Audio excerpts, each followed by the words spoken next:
Hi friends, শুভ সন্ধ্যা। বলো তোমরা সবাই কেমন আছো? আমি ভালো আছি। তো আজ সন্ধ্যাবেলায় চলে এসেছি আবার তোমাদের সামনে নতুন একটা ভিডিও নিয়ে। তো বলো বন্ধুরা, কে কী করছো, কে কেমন আছো? সন্ধ্যাবেলায় কি চাটা খাওয়া হয়ে গেছে?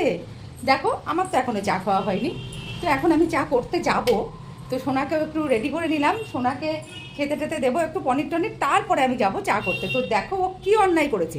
ও ওই ঘরের আলনা থেকে জিনিসপত্র সব নামিয়ে নিয়ে সব কিছু মানে টাইলসের পরে নিয়ে গিয়ে ফেলেছে। ফেলে টেলে দেখো চুপচাপ গিয়ে বসে আছে। দেখো বন্ধুরা, সেটাই তোমাদেরকে দেখাবো। ও কিচ্ছু জানে না। এই দেখো চুপচাপ গিয়ে ওইখানে বসে আছে, যে ও কিচ্ছু জানে না, ওকে যেন আমি না বকি। আমি সোনা সোনা বলে ডাকছি আর ও এখানে এসে বসে আছে। এই দেখো দুষ্টুমি করার পরে এখানে এসে বসে আছে ও। এই দেখো ও যে কত দুষ্টু, সারাদিন একটু একটু করে টুকটুক করে দুষ্টুমি করবো। এই দেখো আমি যদি বকি মারি তাই জন্য শুয়ে পড়লো।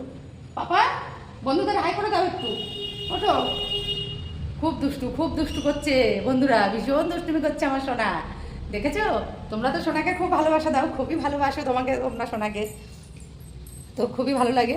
তো বন্ধুরা, অনেকদিন পর চলে এলাম তোমাদের সামনে। এই মানে সন্ধ্যাবেলাটায় আসা হয় না, অন্য অন্য টাইমে আসি।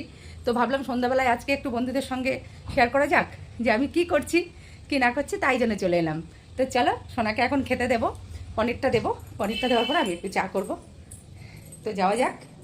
এই দেখো সোনার পনির ঢাকা দিয়ে রেখেছি, এই দেখো ওর পনির। তো ওকে আমি পনিরটা দিয়ে দিই।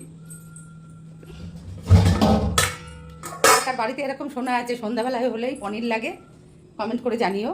তো আমাদের সোনার তো পনির না হলে হবেই না সন্ধ্যাবেলায়। আর হচ্ছে সকালবেলায় ডিম সিদ্ধ, এই দুটো জিনিস আমাদের সোনার লাগবেই। এই দেখো পনিরটাকে একটুখানি ভেঙে দিতে হয়, না হলে ও খেতে পারে না। আর এখন এত দুরন্ত হয়েছে, ওকে সব প্রত্যেকটা খাবার খাইয়ে দিতে হবে, একমাত্র পনিরটা ছাড়া। পনিরটাও একা একা খেয়ে নেয়, কিন্তু পনিরটা একা একা খেলে কি হবে, একটু একটু আবার রেখেও দেয় দুই একটা সময়।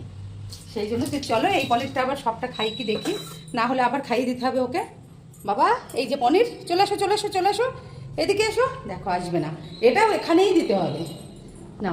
এই দেখো বন্ধুরা, এবার উঠছে পনিরটা, দেখে এর উপরে এসো। এই দেখো এই জায়গাটা একটু ওর উঁচু হয়, খেতে সুবিধা হবে, সেই জন্য ওকে এই জায়গাটাতে দিলাম। দেখো পনিরটা খেয়ে নেবে, কিন্তু খাবার দিলে বোধহয় একদম খেতে চাইছে না। বলো তো কী করলে খাবে ও? মানে ওর শরীর খারাপ ছিল যখন, তখন ওকে খাইয়ে দিয়ে এই অবস্থা হয়েছে। তো দেখো, তো ও খেতে লাগুক। চলো বন্ধুরা, ভিডিওটা এখানেই শেষ করছি। সবাই ভালো থেকো, সুস্থ থেকো। চলে আসবো আবার নেক্সট ভিডিও নিয়ে। চলো বাই।